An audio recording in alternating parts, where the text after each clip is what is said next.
মাত্র 3টা পেপারস দিয়ে চায়না ভিসা কিভাবে সম্ভব? এর আগে প্রায় 400-র মতো কাজ করেছি এভাবেই। আপনার পাসপোর্ট দিবেন, পাসপোর্টের ফুল পাসপোর্টের স্ক্যান কপি দিবেন যেসব জায়গায় ঘোরাঘুরি করেছেন।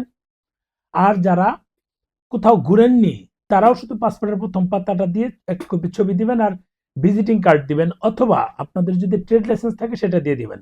আমরা ভিজিটিং কার্ড তৈরি করে আপনাদেরকে কাজটা ডেলিভারি দিব, কোনো অসুবিধা নাই। যাদের একাধিক জায়গায় ঘোরা আছে তারাও দিতে পারেন, যাদের কোথাও ঘোরা নাই তারাও দিতে পারেন। আপনি কিন্তু ফ্রেশ পাসপোর্টেও ভিসা করতে পারবেন। তবে পার্থক্য হলো কারো কারো গিয়ে আপনাকে ইন্টারভিউ ফেস করতে হবে, কারো কারো গিয়ে ইন্টারভিউ ফেস করতে হবে না, এটি হচ্ছে ফাইনাল।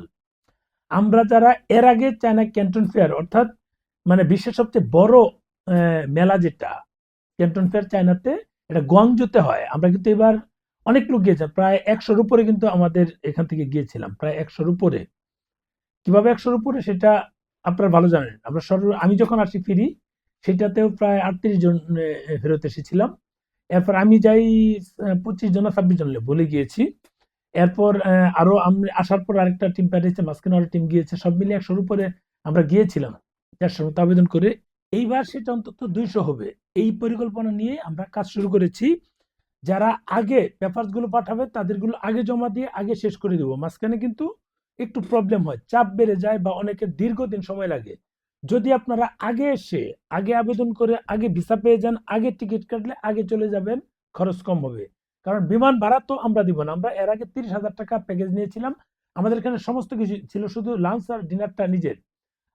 আপনাদেরকে আমরা নিয়ে যাব এয়ারপোর্ট থেকে, হোটেল নিয়ে যাব, হোটেল থেকে আমরা পরের দিন মেট্রোতে করে এই ক্যান্টনে নিয়ে যাব, বা এই শিডিউল আমরা করা থাকবে। যদি ক্যান্টন মেলা যদি শেষে থাকে তাহলে শেষে নিয়ে যাব, অন্য সময় ক্যান্টন টাওয়ার ঘোরাবো, আমরা রাতের ডিনার ক্রুজ আছে সেটা করাবো।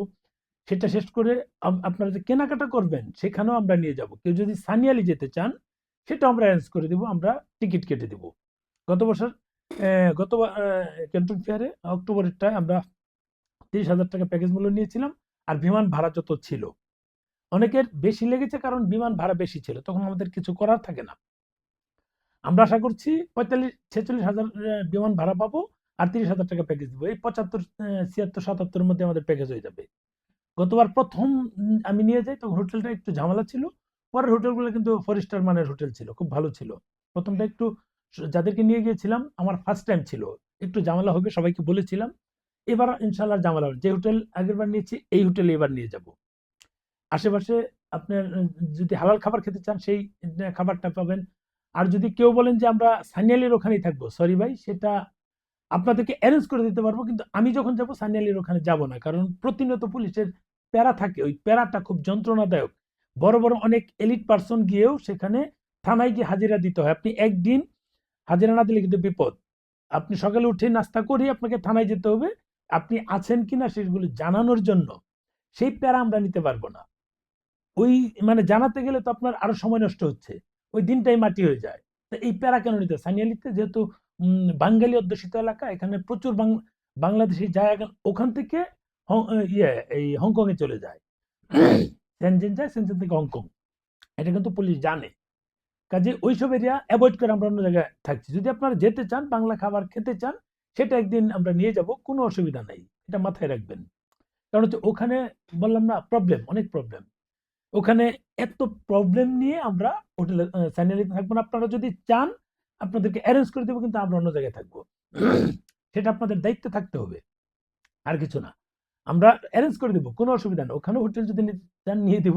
তো আমি যখন যাব আমার সাথে গেলে অবশ্যই অন্য জায়গায় থাকতে হবে। যাই হোক, আমরা প্যাকেজ সাজাচ্ছি, ভিসার কাজ শুরু করেছি, মানে গুছিয়ে রাখছি। আপনারা পরবর্তীতে ঝামেলায় পড়ার আগে যেন আগে ভিসাটা করে ফেলতে পারেন।